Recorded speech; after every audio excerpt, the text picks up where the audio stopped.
Hello there. I'm going to give you a little walkthrough of a 3D printer. This is a Prusa. It's a warmup Prusa, which is a plastic extruder. So it's a Cartesian robot because it can move around in 3 dimensions. We have the left and right motion. We have 2 motors up at the top here that are connected to these rods to allow it to go up and down. And finally the bed itself moves forwards and backwards to give us the 3rd axis. How it moves around and how it pushes the plastic out. This is a plastic filament coming in here, and it's driven down by this central cog here. That's controlled by the electronics over here. We've got a bottom board that has the computing power, and the top board up here that can handle the electricity required to drive the thing. This down here is just a standard PC power supply, so they're pretty easy to get hold of. We've got a heated bed down here because the plastic needs to keep at a certain temperature to avoid it cooling too fast and warping while the printer's in progress. And we've got a bit of glass on top of the heated bed to help distribute and preserve the heat. And then a bit of Captain tape, that's the high temperature tape designed and developed by NASA, and that helps the plastic stick down when it's doing the first layer. Really, you need the first layer to be as good as possible because any imperfections there can travel through the rest of the print. So what am I printing here? Well, one of the things this is good for is repairing things. Over here we've got the dial from my shower. It's a bit grubby, not many people clean the inside of their shower.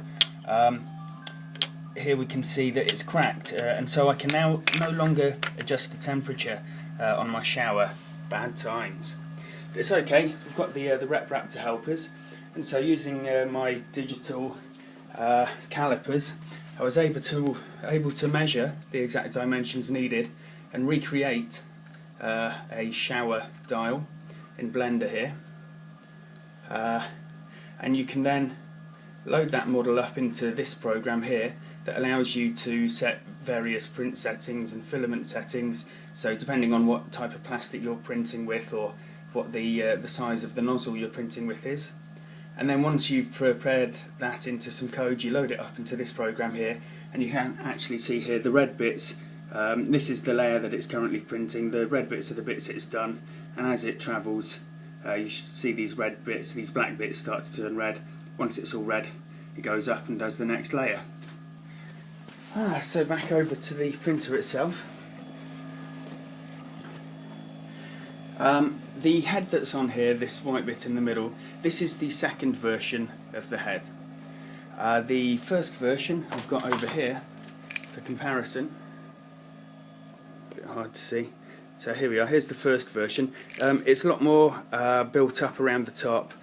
We've got 4 screws here that we need to undo, 4 bolts here that we need to undo every time that we want to change the filament. And if we want to, for example, in this design, the head is held in with these 2 screws here. If we want to remove them, it can be a bit of a nightmare. If we want to, the motor fits in here. If you want to adjust the motor, then you have to take this big cog off first. So the 2nd version of the head solves pretty much all of these problems. It's a lot more open up at the top. These holes in the cog allow you to reach screws without having to take the cog itself off.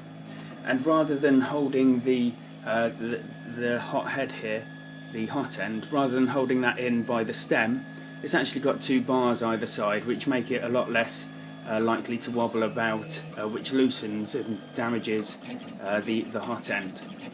And the best bit about it is all of these white bits here up at the top were printed out on this machine itself with the version 1 head. So it can continually keep on upgrading itself as new designs, better designs become available. The sliding around here, another thing. Originally it used, the version 1 head that I was using used these plastic clips to slide along on.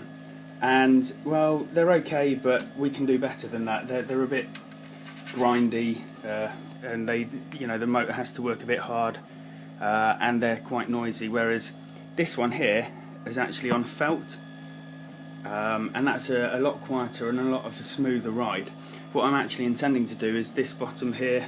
I'm planning to print out another version of this that can hold these bearings here, these linear bearings, just to give you an example. And that's the ideal setup basically. So once I've printed my new shower dial, I think I will have a go at printing the next. It's called the X carriage, this bit here, one that can hold these, and that should make printing even better.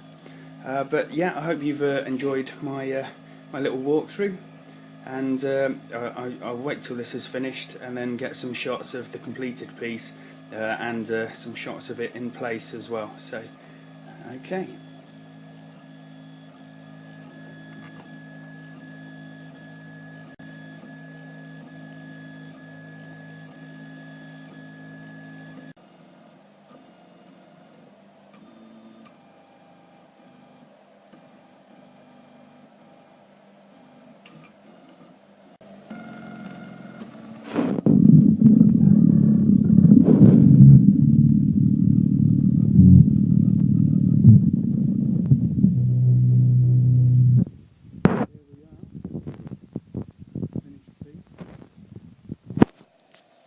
What I'm going to do is now power down the device, the printer. I'm going to leave the hotbed to cool down to avoid warping the plastic before I take the plastic off.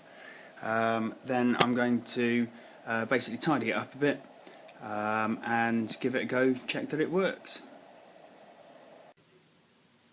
Okay, here's the finished piece. It's been tidied up a little bit.